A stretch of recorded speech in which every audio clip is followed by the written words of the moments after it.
يعني كيف بتربوا اولادك؟ افلام مش منيحه ما بتحضرها هيك شغلات؟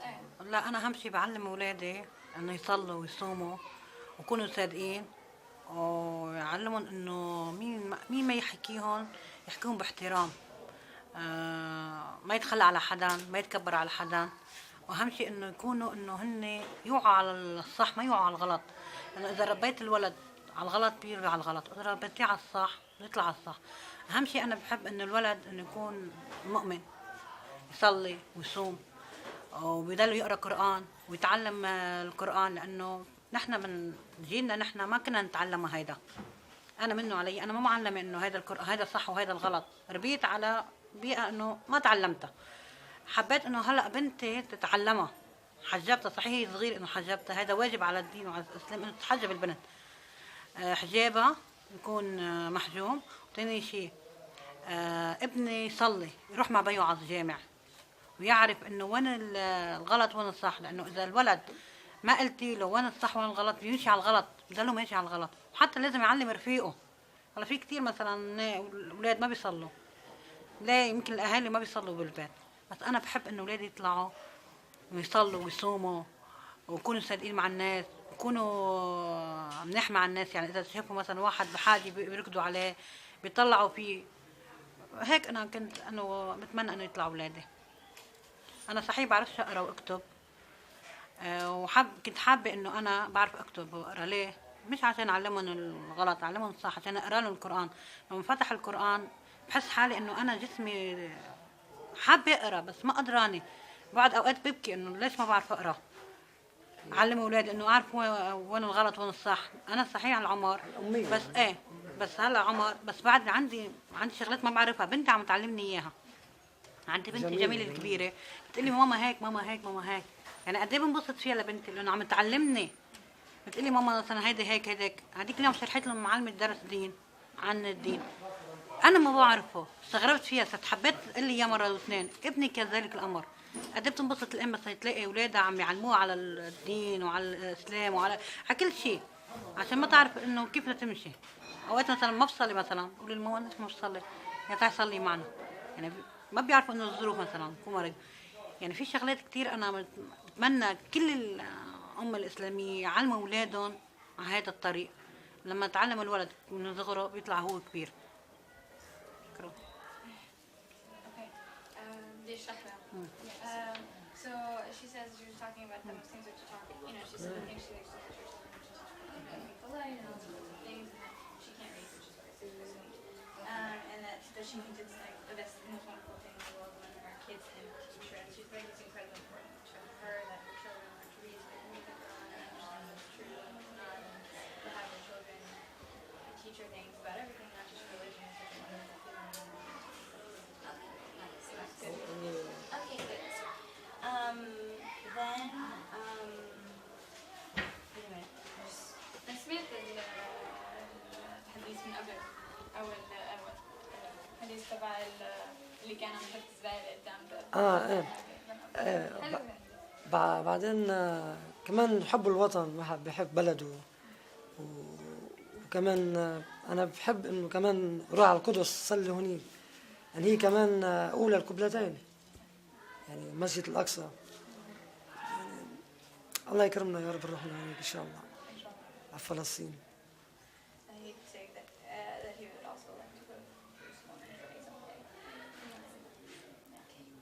So let's ask him maybe right to about their daily life, what their daily life is like, you know, what activities they do, and what are some of the great things and some of the challenges. هلا بدنا نحكي عن بس الحياة اليومية، مثل ما احنا بنعرف حياتكم اليومية. هلا صرنا أنا لا بروح ولا بيجي، أنا بروح بصلي وبيجي بقعد بالبيت.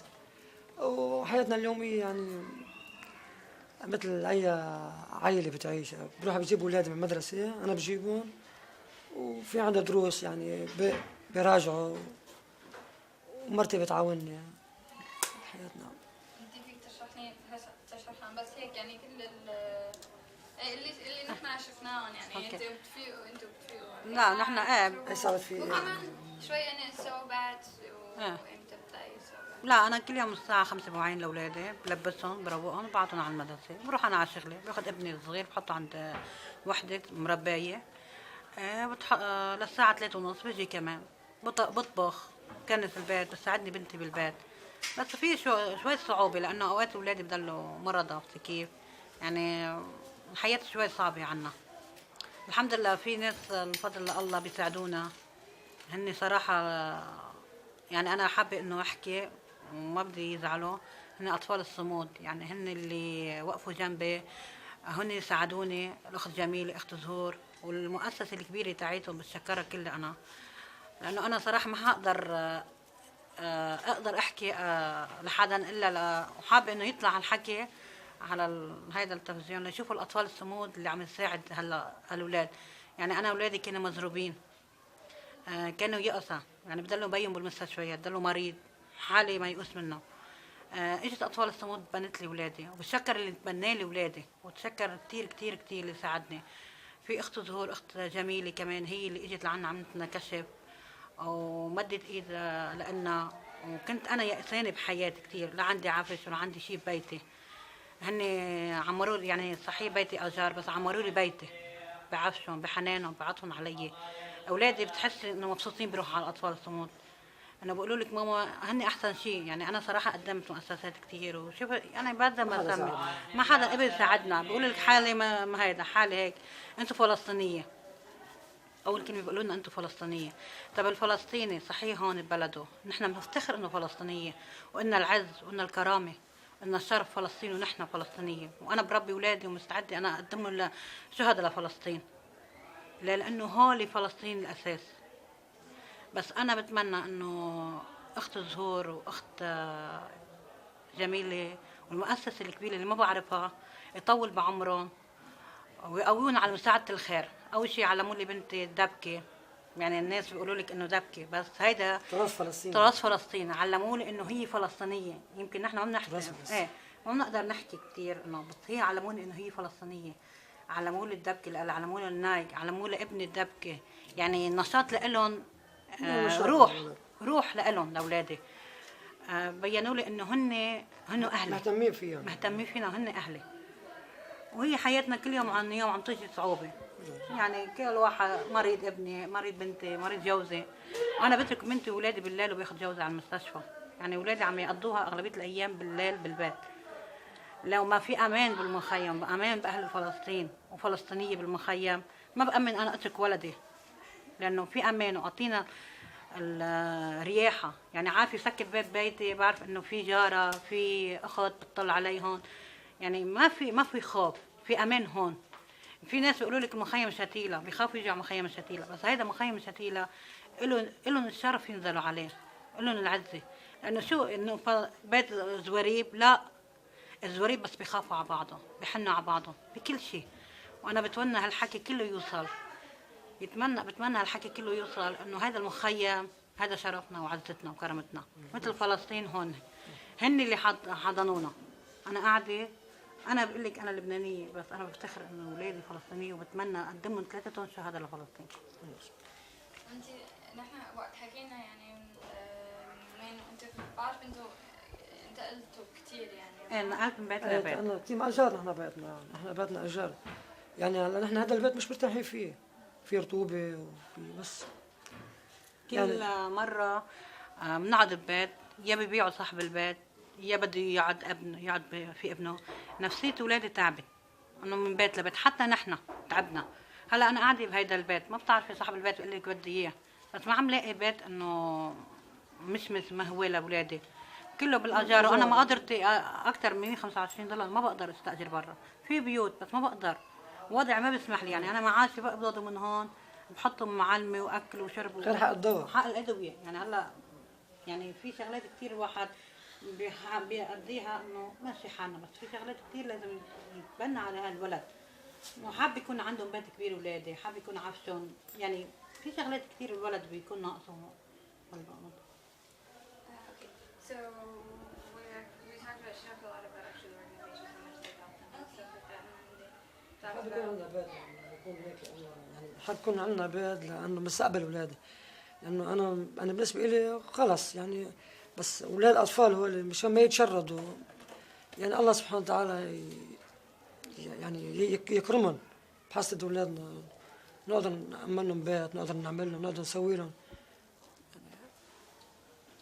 She also said, she was also saying that they talked about how much they've had to move and that this probably like there's not much humidity. They talked about the housing situation. She also talked about what was it? I think she was talking about. Anyway, yeah, it's really very full. Yeah. So it's Yeah, ask me something and I'll remember.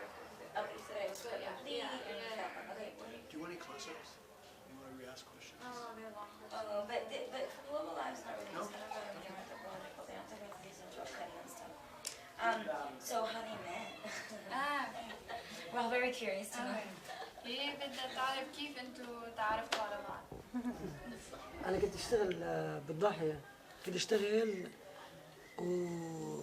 وشفتها كانت تشتغل مندوبة مبيعات، يعني مندوبة مبيعات، فشفتها قلت لها بدي أحكي معك، قالت لي أنت من عنا قلت لها أنا هيك، قلت لها بدي أحكي معك، ما كنت أبغى أول مرة ثاني مرة، يعني شوي شوي شوي شوي تعرفت عليها وأخذتها عن بيت خالي، طلعت فيه هيك، قلت لها أنا الصراحة إنه كنت خاطب وتارك بالأول، خطبت وتركت، فسبحان الله الله بعث لي نصيبي ودرويشي فاطمة منيحة ومستورة يعني، وتعذبت حتى أخذتها، يعني صار شوية مشاكل شوي صغيرة والله يسرها، وتجوزنا تقريبا بعد 5 أشهر.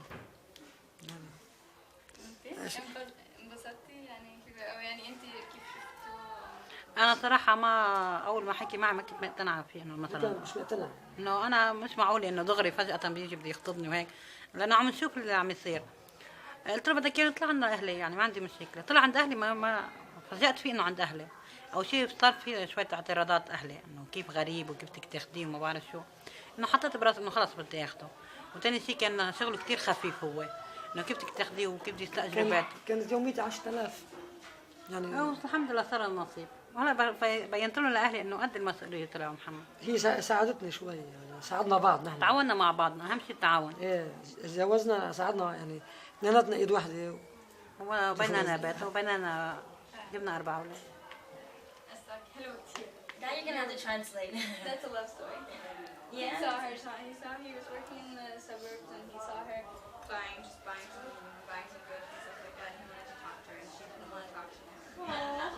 And eventually she started being like, "Hey, I'm meeting you. Okay, we want to talk." And then after 4 or 5 months, he finally he said it took a little bit of work, but that and a friend he had been engaged with the girl they had broken up and then anyway she said that her family was a little bit hesitant because it was like a random but they also said that he didn't make very much money, but she said that the most important thing is to work together over one hand and help each other out and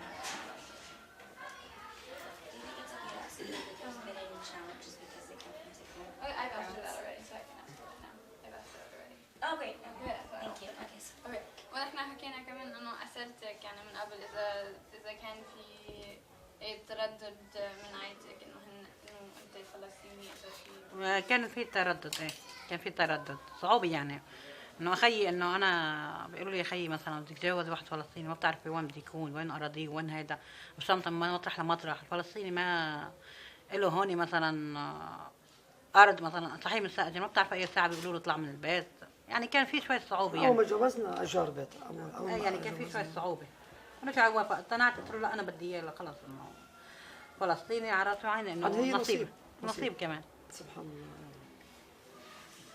Yeah. So she said that her brother was like, well, he doesn't have a place to live, and I know. I mean, there was hesitation from her family. She said, I want him to forget about it, and then said that was fate. There was fate that they found each other, and she wanted him, and that was it. And she was convinced that she wanted to marry him, and so she married him. So there was no. No. There was no. There was hesitation none on her part, no. Did the family's a bit right? Yeah, the family lives up in the mountains, and she doesn't see them very much. Okay. You want me to say that? Ask her that again. But when you guys discussed it, what else did she say? She said her parents, but her brother came down here to visit her the other day. I can ask her that. She said that she hadn't seen her family in like a year because she can't afford to go up there, and they hesitate to come down here. Is it? I'm sorry. I think I asked you this question. Is it common that marriage between a